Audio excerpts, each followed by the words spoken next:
Isang mapagpalang araw po sa inyo, Kuya Bari. Tawagin niyo na lang po ako sa pangalang Sean. Itong kwentong nais kong isalaysay ay naging karanasan ng lola ng aking kaibigan. Bali, ikinuwento lang po ito ni Josh sa amin.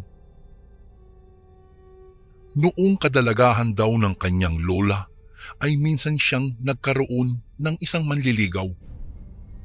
Buo ang naging tiwala niya roon. Subalit hindi niya aakalaing dahil sa tiwala niyang iyon, muntikan siyang pagpiestahan ng angkan ng kanyang manliligaw. Siya nga po pala, Kuya Bari, itago na lang natin ang lola ni Josh sa pangalang Egida. Noong mga panahong nangyari ang karanasang ito ni Lola Egida, nasa edad 19 anyos siya. May isang masugid na manliligaw siya noon na tawagin na lang natin sa pangalang Tonyo. May kaya po itong si Tonyo, kaya sa tuwing bumibisita siya sa lola ng aking kaibigan, madalas siyang may mga dalang regalo. Minsan nga raw ay nagdadala iyon ng hilaw na karne at ipinaluluto niya sa tatay ni Lola Egida. Matanong ko nga sa'yo, bakit pa madalas may dala kang karne? Siguro madalas din kayong magkatay ng baboy ano? Pangiting tanong ni Lola Egida sa kanyang manliligaw. Hindi naman. Nataon lang kasing kumatay ang aking tiyuhin, kaya nanghingi ako upang meron ako madala dito. Tugon niya kay Lola Egida na siyang tinanguhan naman ng lola ng aking kaibigan. Noong nasa kalagitnaan sila ng kanilang pag-uusap noon, nang biglang sumingit ng topiko ang manliligaw ni Lola Egida. Sa susunod na linggo pala, pista sa aming baryo. Pwede ka ba? Iimbitahin sana kita. Magtitipon-tipon kasi kaming pamilya doon. Kung mamarapati mo sana, isasama kita roon sa amin para makilala mo sila. Sabi ni Tonyo. Nakaramdam naman ng pagkahiya si Lola Egida. Ano? Nahihiya ako eh. Hindi mo pa naman ako nobya pero bakit isasama mo na ako sa inyo? Naku, baka kung ano sabihin ng pamilya mo sa akin. Sabi niya. Huwag kang mag-alala. Tanggap na tanggap ka nila kahit anuman ang estado nating dalawa ngayon. Sabi ni Tonyo. Dahil pinipilit siya ng kanyang manliligaw, wala na siyang nagawa. Napa-oo na lang siya at saka sinabi niyang ipagpapaalam ng nasabing lalaki si Lola sa mga magulang nito. Kung kaya noong mga sandaling iyon, ipinagpaalam ni Tonyo sa mga magulang ni Lola Egida at agad ding pumayag ang mga ito. Maraming salamat po, sabi ni Tonyo. Maya-maya'y nagpasya na siyang magpaalam kina Lola Egida. Hinatid siya ng abuela ng aking kaibigan sa labas ng kanilang bahay. At bago umalis Tonyo, nagpasalamat ulit si Lola Egida roon. Egida, aalis na ako. Basta sa susunod na linggo susunduin na lang kita dito sa bahay niyo. Nakangiting napatango na lang si Lola Egida sa sinabi ng kanyang manliligaw at pinagmasdan niya iyon habang ito'y papalayo. Habang pinagmamasdan niya iyon, nagtaka siya dahil parang napakabilis ng paglalakad ni Tonyo. Bakit kaya napakabilis ng lalaking iyon? Ilang segundo pa lang nang umalis siya sa harapan ko Pagtataka ni Lola Egida. Kunot noo siyang bumalik sa loob ng kanilang bahay dahil sa pagtataka. Nanindig na rin ang kanyang balahibo sa hindi niya mawaring dahilan. Pagkapasok niya, agad siyang nakaramdam ng antok, kaya nagpasya siyang umidlip. Kinabukasan, pagkagising ni Lola Egida, naabutan niyang nag-uusap ang kanyang mga magulang habang nagkakape. Talaga bang papayagan natin ang ating anak? Hindi ba't bali-balitang bantog ang lugar ni Tonyo na kuta ng mga aswang? Papaano kung totoong sinasabi ng ibang tao? Wika ng ina ni Lola Egida. Ano ka ba naman? Hindi na bata ang anak natin. Kailangan niya ring malaman kung ano talaga ang ugali ng Tonyong iyon at ng kanyang kapamilya. Malay natin, nagkakagusto na pala iyon sa lalaki. Dapat ngayon pa lang malaman na niya ang tunay na ugali at kung ano ang paraan ng pakikitungo ng pamilya ni Tonyo sa ating anak. Sabi naman ng ama ng lola ng aking kaibigan. Tanging pagtango na lang ang naitugon ng ina ni Lola Egida. Natigil lamang ang kanilang usapan noong malaman nilang naroroon na si Lola. Dahil sa kanyang narinig, nagkaroon ng agam-agam ang abuela ng aking kaibigan kung sasama ba siya o hindi sa kanyang manliligaw. Lumipas ang mga araw at dumating na ang panahon na susunduin ni Tonyo si Lola Egida. Umaga pa lang ay nakapaghanda na ang dalagang si Lola Egida. Subalit laking pagtataka niya dahil makalipas ang ilang oras, hindi pa rin nakakarating ang kanyang manliligaw upang sunduin siya. Aba, ano kaya ang nangyari kay Tonyo? Hindi kaya niloloko lang niya ako? Tanong ni Lola sa kanyang sarili. Naghintay siya. Subalit, dapit hapon na nang makarating si Tonyo. Naku, pasensya ka na, Egida. Abala kasi ako kanina kaya ngayon lang kita nasundo. Wika ni Tonyo. Yun ba? Ayos lang yun. Naunawaan naman kita Sabi naman kaagad ni Lola Egida. Noong mga panahong iyon, nagpaalam si Tonyo sa mga magulang ni Lola Egida. Binasbasan naman sila ng mga iyon kaya tuwang-tuwa ang dalawa nang umalis. Dumating si Tonyo sa kanilang bahay mga pasado 6:00 na. Agad silang dumiretso sa bahay ng lalaki, Kuya Bari. Pagkarating daw doon ni Lola Egida, agad niyang iginala ang kanyang paningin. Labis ang kanyang pagtataka dahil mabalasik ang pagkakatitig sa kanya ng mga tao roon. Bakit naman ganyan kung makatitig sa akin ng mga tao dito sa inyo? Mga kamag-anak mo bang mga yan? Tanong ni Lola Egida sa manliligaw niya.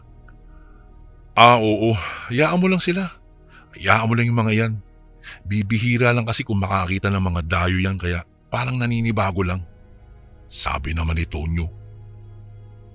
Pumasok sila sa loob ng bahay nila Tonyo. Pagdating nila roon, namangha si Lola Egida dahil marami ang mga karning nakalatag. Tumiretso sila sa kusina at agad namang ipinakilala ni Tonyo ang lola ng aking kaibigan sa kanyang mga magulang. Bago ko po ipagpatuloy ang kwentong ito ay may request sana ako sa iyo, kasundo. Isang pindot lang ito, kasundo, sa subscribe button namin. Malaking tulong po ito sa amin, kasundo, upang mapagpatuloy pa namin ang mas marami pang magagandang kwento. Salamat sa pag-subscribe mo, bagong kasundo. Inay, itay, ito na po siya, ang babaeng iniibig ko po, si Egida. Sabi ni Tonyo. Ngumisi ang mga magulang ni Tonyo, dahilan para makaramdam ng pangingilabot ang lola ni Josh. Magandang gabi sa iyo, iha. Naku, pagpasensyaan mo na ang aming sitwasyon dito. Hayaan mo, iha, maya-maya lang. Magdadaos na kami ng kapistahan. Sabi ng ama ni Tonyo. Napakunot noo si Lola Egida. Nagtaka siya dahil bakit gabi nila dadausin ang kapistahan? Dahil nga may nararamdamang takot na si Lola Egida. Wala siyang nagawa kung hindi ang tumango na lamang. Napatingin siya sa kung anong kinakain ng mga magulang ng kanyang manliligaw at gulat siya nang malamang hilaw na karne iyon. Ha? Bakit kinakain nila yan? Luto ba yan? Tingin ko hilaw eh. Tanong niya sa kanyang sarili. Marahil ay napansin ni Tonyo na nakamasid ang kanyang nililigawan sa kinakain ng kanyang mga magulang. Kung kaya, niyaya niya si Lola Egida na lumabas at gumala. Dahil sa takot na nararamdaman ni Lola Egida, agad naman siyang pumayag at saka mabilis na humakbang palabas sa kusina. Pumunta silang dalawa sa labas at doon nakita ni Lola Egida na naghahanda ng mga naglalakihang kawa ang ibang mga kaanak ni Tonyo. Mamayang hating gabi, formal kitang ipapakilala sa kanila. Saad pa ni Tonyo.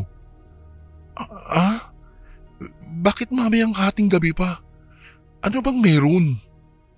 Pagtatakang tanong ni Lola Egida. Mamaya kasi, muling kakain ang aming mga ninuno. Minsan lang kasi sila kung kumain, kaya mahalagang bagay iyon para sa amin. Sa sinabing iyon ni Tonyo ay gumapang ang matinding kilabot sa buong katawan niya. Nanlamig siya at tila na estatwa sa kanyang kinatatayuan. Nang mga sandaling iyon, Kuya Bari, unti-unting napalingon si Lola Egida sa mga taong abala at mas lalo lang nadagdagan ang kanyang pagkasindak nang makitang nagbabaga ang kanilang mga mata at puno na ng mga balahibo ang kanilang katawan. Ay lintik! Aswang! Aswang ang mga angkan mo!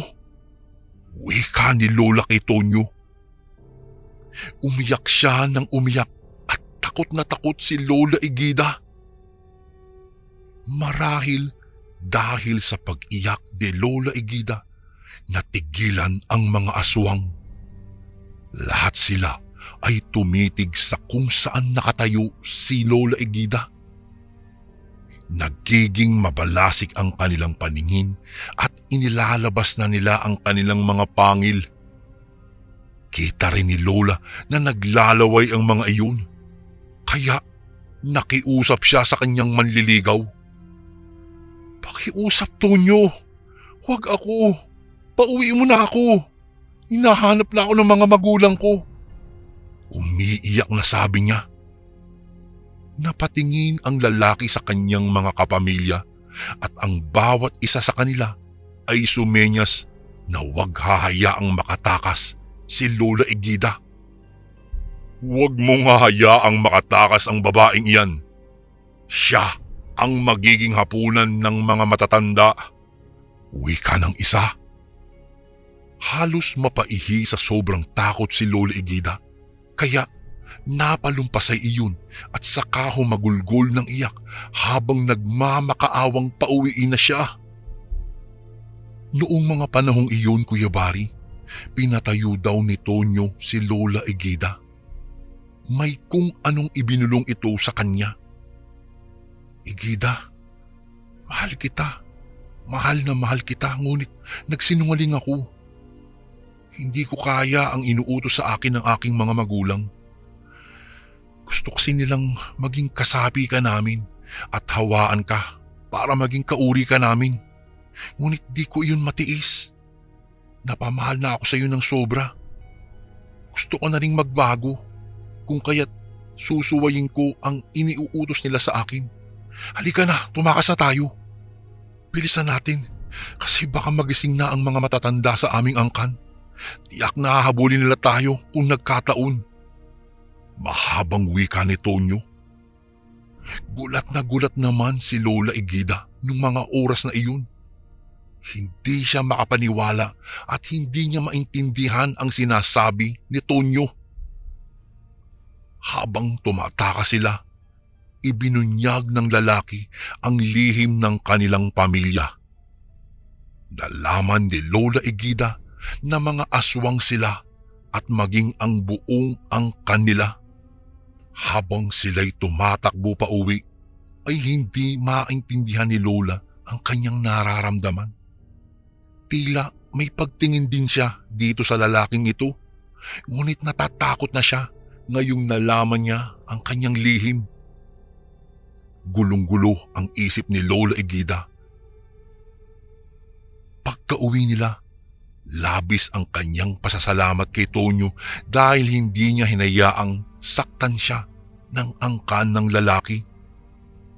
Ngunit bago tuluyang bumalik sa kanilang baryo ang manliligaw ni Lola Egida, nagwika iyon.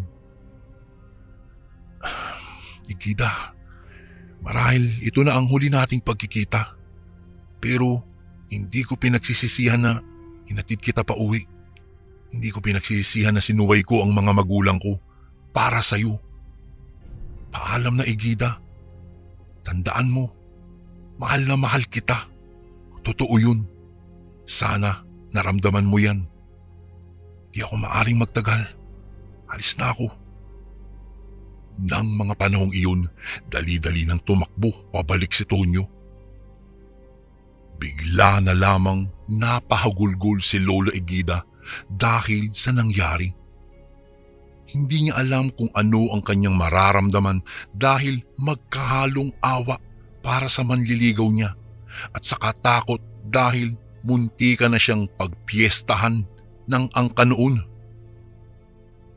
Ayon sa aking kaibigan Kuya Bari, napamahal na daw talaga si Tonyo kay Lola Egida.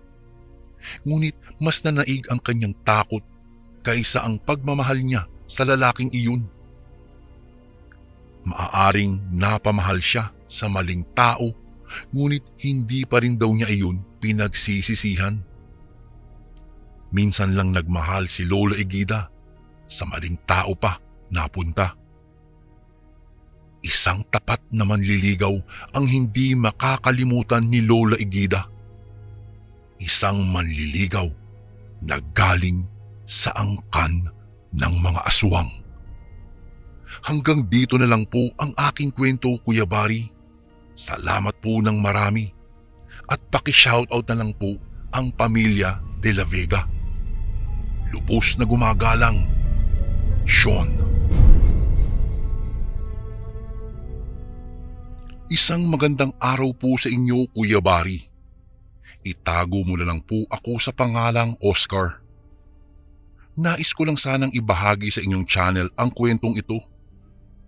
Ito po ay naging karanasan namin noon ng aking asawa na tawagin na lang natin sa pangalang Mila. Noong mga panahong nangyari ang kakatuwang bagay na aking ibabahagi po sa inyo, Kuya Bari, ay nasa 6 na buwang buntis ang aking misis. Naku Oscar, itapon mo na yung mga pinaghugasan natin ng pinggan. Kaninang umaga pa yan eh.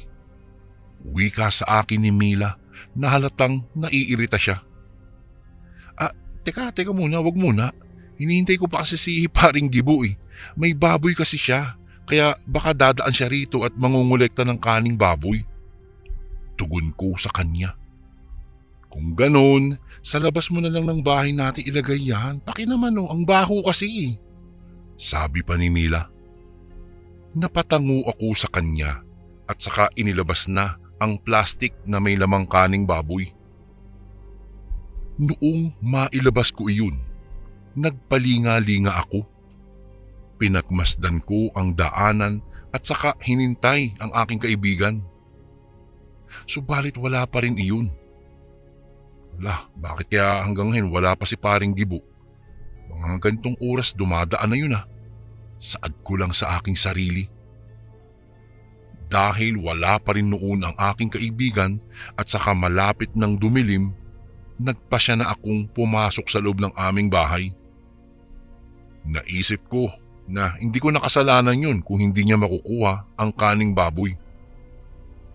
Noong naroon na ako sa loob, nakita kong nakakunot noo ang aking misis. Dahil doon, tinanong ko siya. O ano bang meron? Bakit nakakunot noo naman ang noo mo? Tanong ko sa kanya. May kausap ka ba sa labas kanina? Para kasing nasulyapan kong may tao kanina na papaalis. Sabi niya. Ha? Wala. Wala, ako lang mag-isa doon. Naguluhan ako sa sinabi ng aking asawa kaya sinabi ko baka namamalikmata ka lang. Hindi na lang namin pinag-usapan pa iyon at nagpasya na kaming pumunta sa kusina upang kumain ng aming hapunan. Noong nasa kalagitnaan na kami ng aming paglalakad nang makarinig kami ng pagtawag. Inakala kong si Paring Gibu iyon kaya napadungaw ako sa bintana. Paring... Hindi ko na naipagpatuloy ang aking pagsasalita nang makitang hindi pala si Paring Gibu ang tumatawag. Magandang hapon po. Maaari bang makahingi ng kaning baboy sa inyo? Kahit kaunti lang po. Sabi ng isang matandang lalaki na may daladalang balde. Dahil doon, bumaba ako sa bahay namin upang kausapin ang nasabing matanda. Magandang hapon po. Sige po, total mukhang hindi naman ito kukunin ng kaibigan ko. Wika ko sa kanya at saka isinalin sa balde niya ang balde namin na may laman ng kaning baboy. Nako, maraming salamat. Bukas kung maaari, babalik ulit ako rito ha. Wika ng matanda. Napatango ako sa kanya. At saka siguro hahatian ko na lang siya ng mga pinaghugasan namin at nang may maibigay ako sa kanya at sa aking kaibigan. Magpapaalam na sana ang matanda noon nang mapatitig siya sa bintana. Napatitig din ako doon at nakita ko si Mila na nakadungaw. Ay, asawa mo siya? Ilang buwan na siyang buntis? Tanong ng matanda sa akin. Hindi ko iyon inaasahan, Kuya Bari, kaya hindi ako nakasagot sa kanya. Narinig ko na lang siya na napahagik-hik at saka nagpaalam ng umalis. Ilang sandali pa bago ako makagalaw at saka bumalik sa loob ng aming bahay. Noong naroon ako, sinabi ko ang kamanghamanghang sinabi ng matanda kay Mila. Maging siya ay nagtaka rin, kaya napawi ka ito. Hindi kaya manghuhula yung matandang iyon? Oo nga yung pinagtataka ko pero hindi ko alam. Baka nga siguro. Hayaan mo na lang, tara kumain na lang tayo para makapagpahinga na rin. Sagot ko naman sa aking misis. Tumango naman siya sa akin at saka dumiretso na kaming dalawa sa kusina. At kami kumain na ng aming hapunan at saka nagpahinga. Noong nakahiga na kami, napag-usapan namin ang tungkol sa magiging anak namin. Nagplano kami para sa dinadala ng aking asawa. Nung nasa kalagitnaan na kami ng aming pag-uusap nang may marinig kaming parang pag-igik ng baboy. Noong una ay nasa malayo iyon, ngunit nang lumaon, parang papalapit na iyon ng papalapit hanggang sa narinig na lang namin na nasa ilalim ng aming bahay iyon. Uy, tingnan mo may baboy sa baba. Kanino kayang baboy ito na nakawala? Tanong ko kay Mila. Napakibit-balikat siya dahil maging siya ay hindi rin alam kung kanino iyon. Tila parang paikot-ikot ang baboy sa ilalim ng silong, kung kaya't sinipat ko ito sa isang siwang ng aming sahig na kawayan. Nasaan na yun? Dito lang sa bandang ito nagmumula ang igik ah. Bakit kaya hindi ko nakikita ang baboy? Saan kaya nagsuot yun? Sabi ko lang sa aking sarili. Akmang bababa na sana ako upang tingnan ang baboy, pero nagreklamo ang aking asawa. Aray ko, ang sakit ang tiyan ko. Sobrang sakit, parang dinudukot ang sanggol na nasa sinapupunan ko. Nagulat ako sa kanyang sinabi. Agad akong nagpalingalinga sa kanyang pwesto. Kinuha ko ang langis na pampahid sa kanyang tiyan at saka lumapit sa kanya. O ito, pahiram mo yung tiyan mo para maibsan niyang nararamdaman mo. Teka, iwan muna kita. Titingnan ko talagang may baboy talaga dito sa ilalim ng silong ng ating bahay. Sabi ko sa kanya. Napatango naman ang aking asawa habang pinapahiran niya ng langis ang kanyang tiyan. Agad akong bumaba. Pagkatapos noon, nagdala ako ng flashlight. Noong nasa labas na ako ng bahay namin, Kuya Bari, inilawan ko ang silong. Subalit, nagtaka ako. Oh, nawala ah. Bakit kaya? Wala namang baboy dito. Saan kaya nagpunta yun? Inilawan ko ang paligid, subalit hindi ko na nahanap pa ang baboy. Babalik na sana ako sa loob ng aming bahay, pero nakarinig ulit ako ng pag-igik sa hindi kalayuan. Kung kaya't naisipan kong sundan iyon, kaya nagsimula na akong maglakad. Noong medyo nakakalayo na ako sa bahay namin, tansya ko malapit ko nang makita ang baboy dahil tila papalapit na ako sa pinagmumulan ng pag-igik. Bago ko po ipagpatuloy ang kwentong ito ay may request sana ako sa iyo, kasundo. Isang pindot lang ito, kasundo, sa subscribe button namin. Malaking tulong po ito sa amin, kasundo, upang mapagpatuloy pa namin ang mas marami pang magagandang kwento. Salamat sa pag-subscribe mo, bagong kasundo. Huli ka! Bulalas ko. Sa halip na magawa kong gulatin ang baboy, ako ang nagulat dahil biglang sumulpot ang matandang kolektor ng kaning baboy na pumunta sa aming bahay kanina.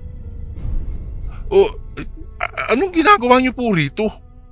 Tanong ko sa kanya.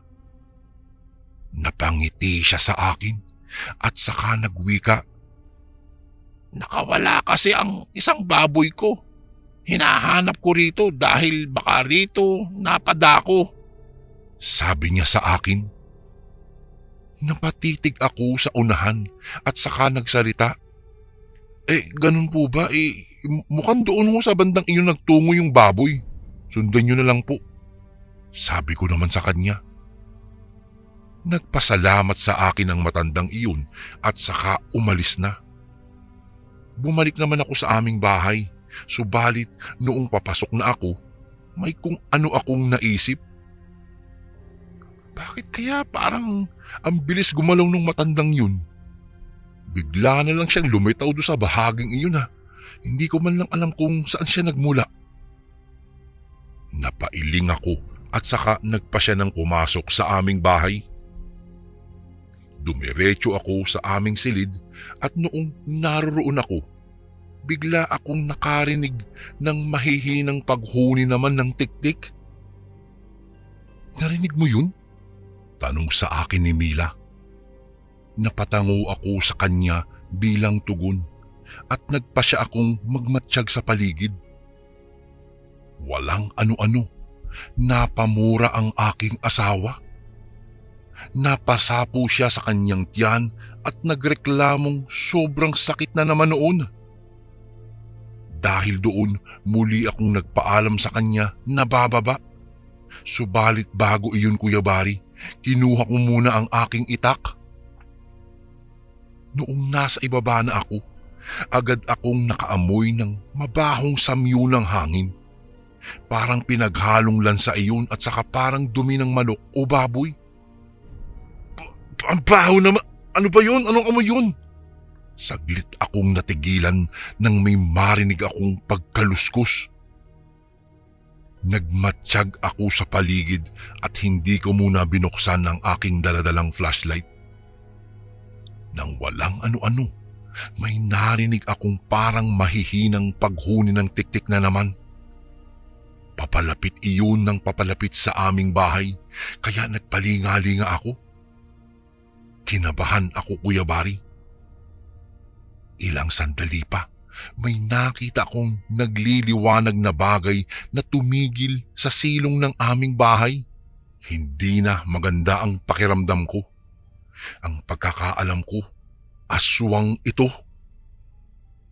Agad akong napailing dahil doon. Bahagyang lumakas talaga ang kabog ng aking puso noong mga oras na iyon dahil alam kong aswang na iyon.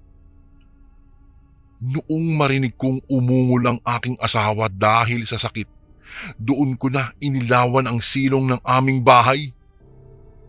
Laking gulat ko nang makakita ako ng isang nilalang na itim. Nakadapa ito. Mahaba ang kanyang dila at nagbabaga ang kanyang mga mata. Ay po! Aswang ka! Umalis ka sa bahay namin! Sigaw ko. Dahan-dahan itong tumingin sa akin at sa hindi ko maipaliwanag, Kuya Bari, parang kilala ko ang nilalang na iyon. Dahil doon napasigaw ako. Ikaw! Kilala kita! Habang pinagmamasdan ko siya, nakikita ko ang matandang kolektor ng kaning baboy kanina, kaya sumigaw ulit ako. Ikaw! Walang nga ikaw ang kolektor ng kaning baboy. Walang nga aswang ka pala. Kung di ka aalis talagang papatayin kita. Tapang kong salita, ngunit nanginginig ang buo kong katawan noong mga oras na iyon, Kuya Bari. Ngayon lang ako nakakita ng ganong klaseng nilalang. Nakakatakot pala. Maya-maya'y bahagyang gumapang ito papunta sa akin at tila nagbabadya na ako'y atakihin. Hanggang diyan ka lang. Umalis ka na rito kung ayaw mong may masamang mangyari sa'yo. Alis na, dahil kung may masamang mangyari sa asawa at anak ko, ikaw ang mananagot at buhay mo ang kabayaran. Muli ko pang sigaw sa aswang. Nang biglang umangil ang aswang habang nakatitig sa akin. Bahagya akong napaatras, Kuya Bari. Inilabas kasi niya ang kanyang pangil na matutulis. Inakala kong aatakihin ako, ngunit nagkamali ako. Gumapang ito palabas sa silong ng aming bahay. Tumitig ito ng makahulugan sa akin at saka mabilis na tumakbo patungo sa kakahuyan. Hindi ko na sinundan pa dahil alam kong madedihado ako, Kuya Bari. Buti umalis na yung aswang. Oras na bumalik ka, talagang tatagain kita. Wika ko lang sa aking sarili habang nanginginig ang aking mga kamay, hawak-hawak ang itak. Ilang minuto pa akong nanatili roon bago ako bumalik sa aming bahay. Hindi ko naman naikwento pa kay Mila ang aking nalaman. Naisip kong baka magbigay lang iyon ng takot sa kanya. Pag-akyat ko sa aming bahay, ay nakita ko ang aking misis na hinihimas niya ang kanyang tiyan.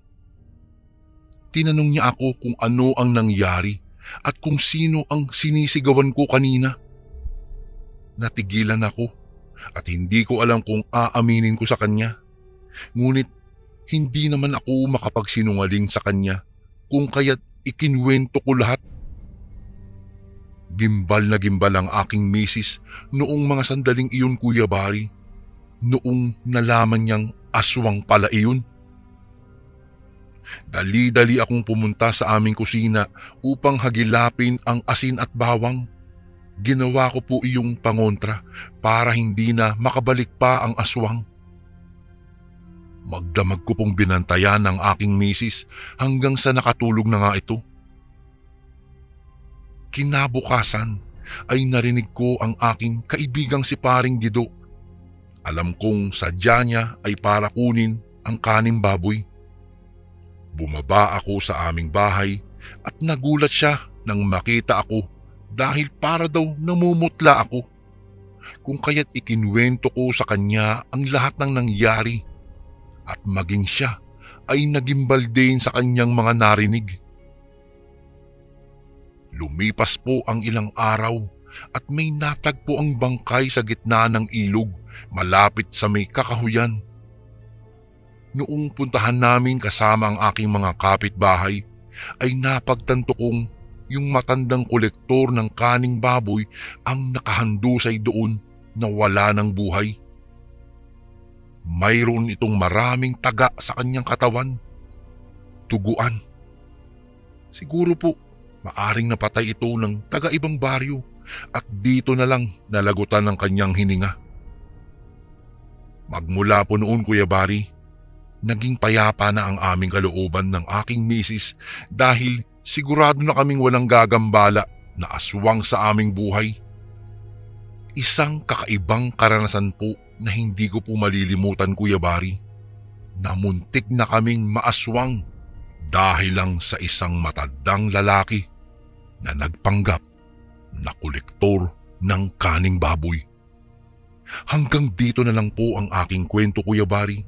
Sana po'y naibigan nyo at mabasa nyo po sana sa inyong channel. Lubos na gumagalang, Oscar. Isang mapagpalang araw po sa inyo, Kuya Bari. Nakakain na po ba kayo ng tapa ng kabayo?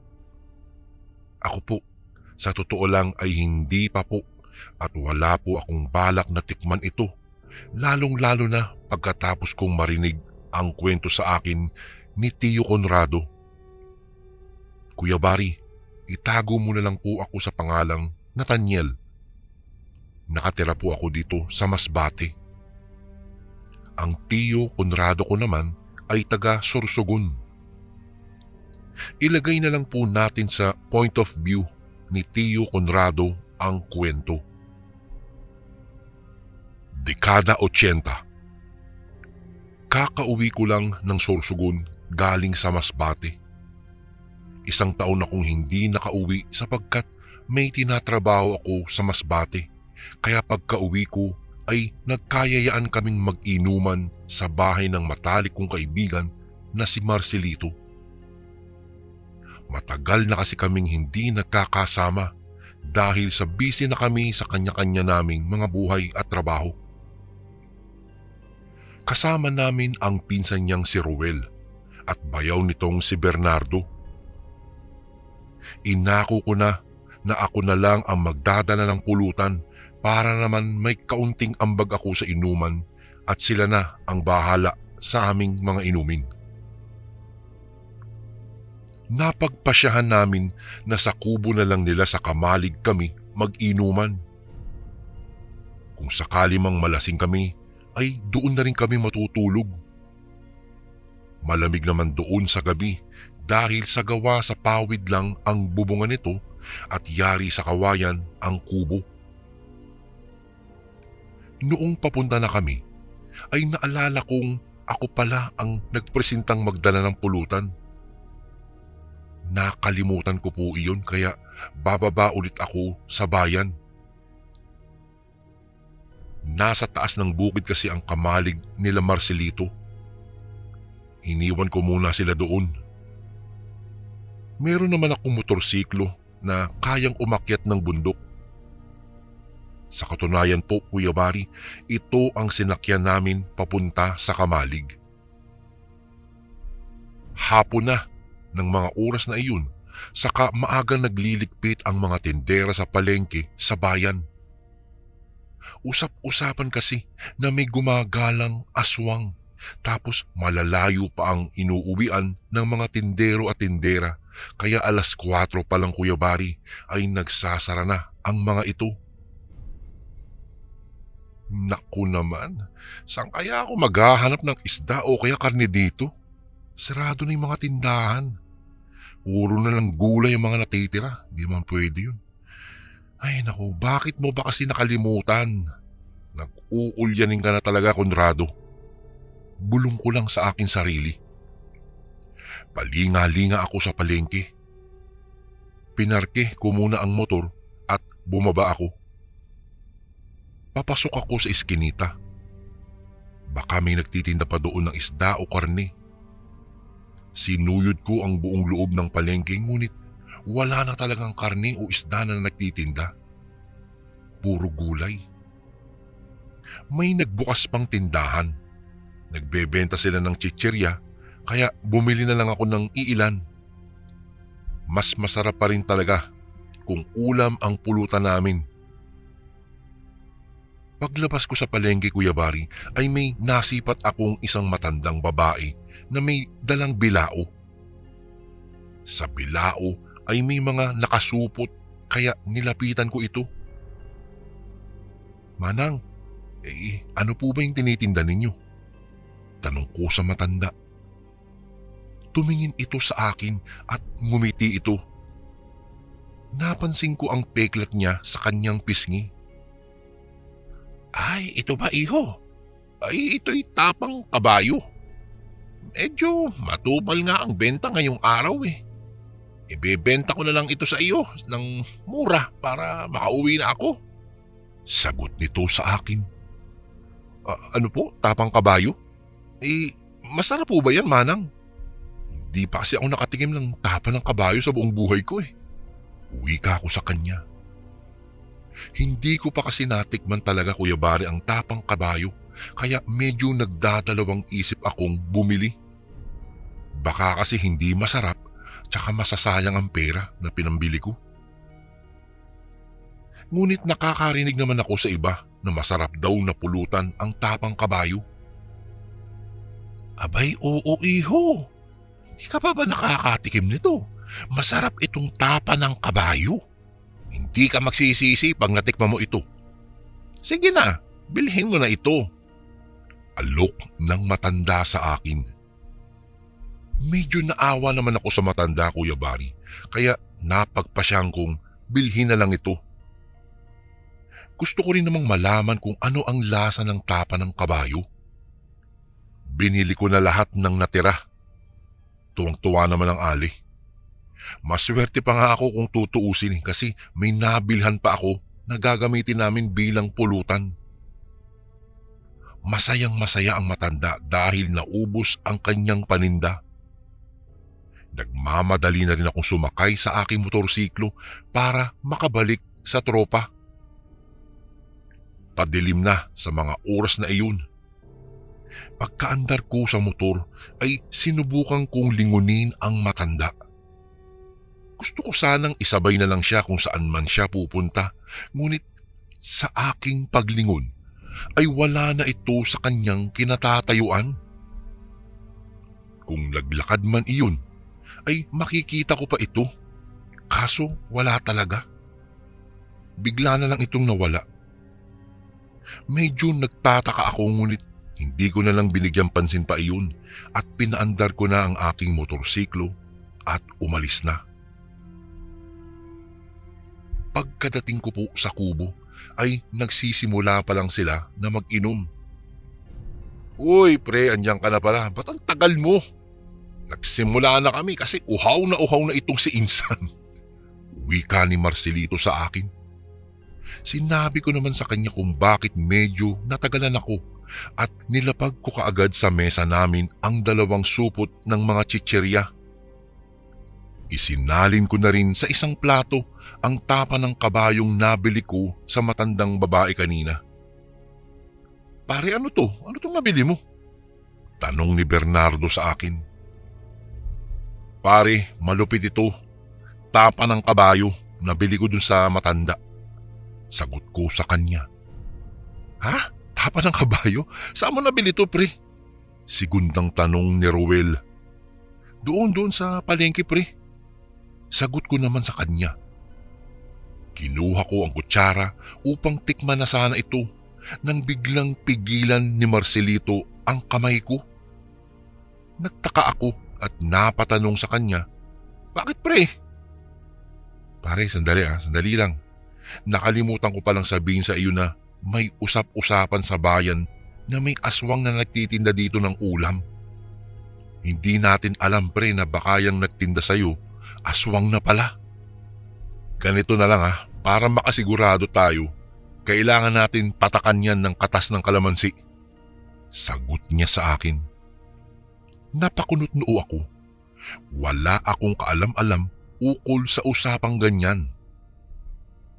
1 taon lang naman ako nawala, ngunit pagbalik ko, meron na palang ganitong mga pangyayari. Bago ko po ipagpatuloy ang kwentong ito ay may request sana ako sa iyo kasundo. Isang pindot lang ito kasundo sa subscribe button namin. Malaking tulong po ito sa aming kasundo upang mapagpatuloy pa namin ang mas marami pang magagandang kwento. Salamat sa pag-subscribe mo, bagong kasundo. Pare, ano bang ibig mong sabihin? Tsaka anong aswang ang pinagsasabi mo? Naguguluhan kong tanong sa kanya, Kuya Bari. Imbes na sumagot ay tumayo si Marcelito at pumunta sa likod ng kubo. Kukuha daw siya ng kalamansi. May mga tanim daw siyang kalamansi doon sa likod ng kubo. Pre, maniwala ka. Totoo yan. Kilala mo ba pare si Bernie, yung kaibigan ng kapitbahay nating si Mario? Biglang sumakit daw ang tiyan noon nung nakakain ng tapa ng kabayo na nabili doon sa palengke. Pinadoktor nila pero walang nakitang problema ang mga doktor kaya sinangguni nila sa isang albularyo. Ayun, doon nila nalaman na malapit na palang mayanggaw itong si Bernie. Buti na lang naagapan pa ng albularyo. Mahabang kwento ni Roel sa akin. Pare, naglalaway na daw ito at parang takam na takam kung makatitig daw sa buntis na asawa ni Mario kapag pumupunta doon sa kanila. Dagdag pa nito. Nang bumalik si Marcelito ay hiniwa niya kaagad ito at pinatak ang katas ng kalamansi doon sa tapa ng kabayo na nasa harapan namin.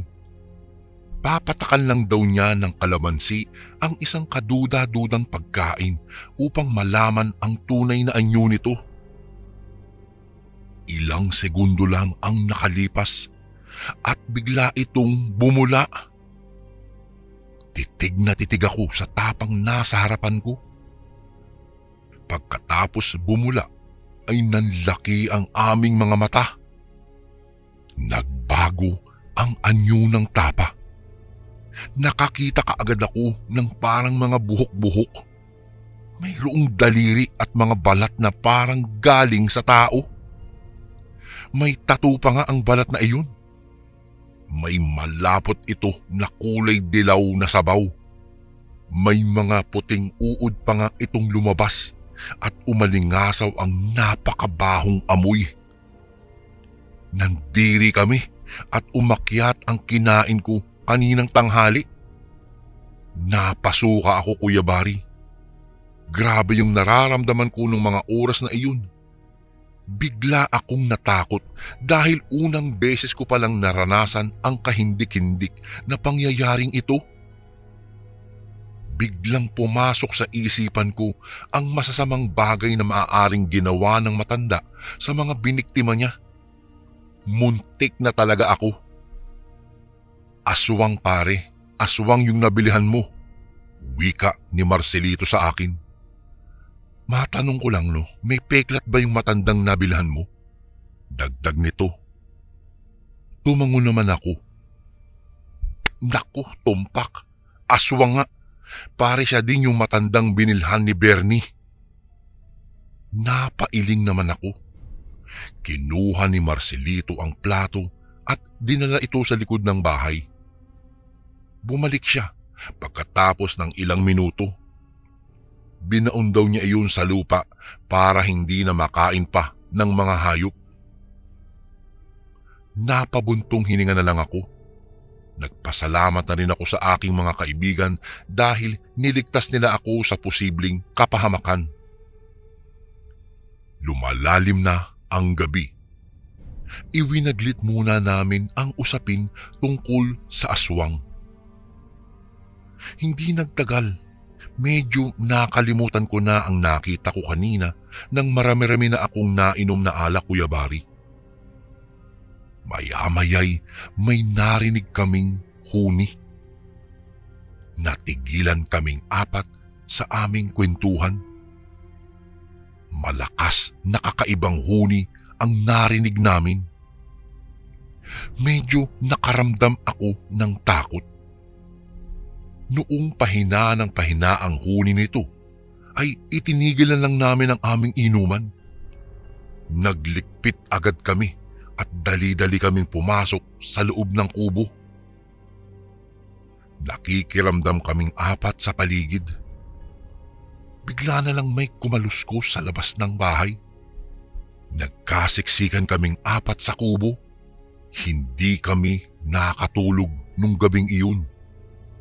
Sa kabutihang palad, wala naman nangyaring kababalaghan. Siguro po ay naparanoid lang kaming apat dahil sa aming nasaksihan noong gabi.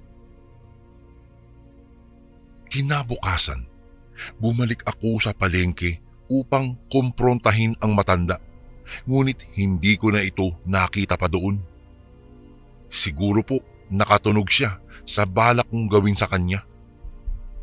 Nagtanong-tanong ako sa mga tindera doon.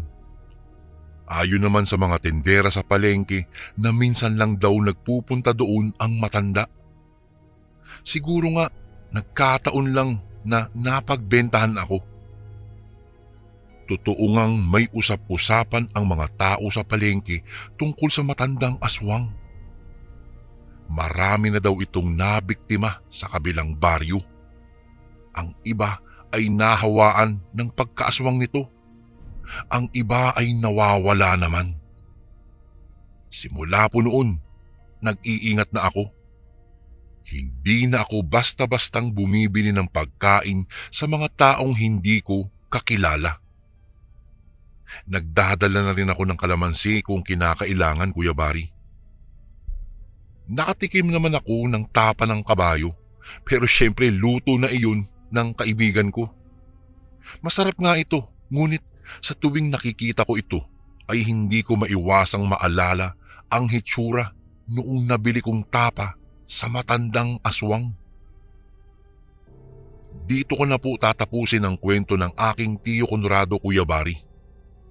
Maraming salamat po kung mabasa niyo po ito.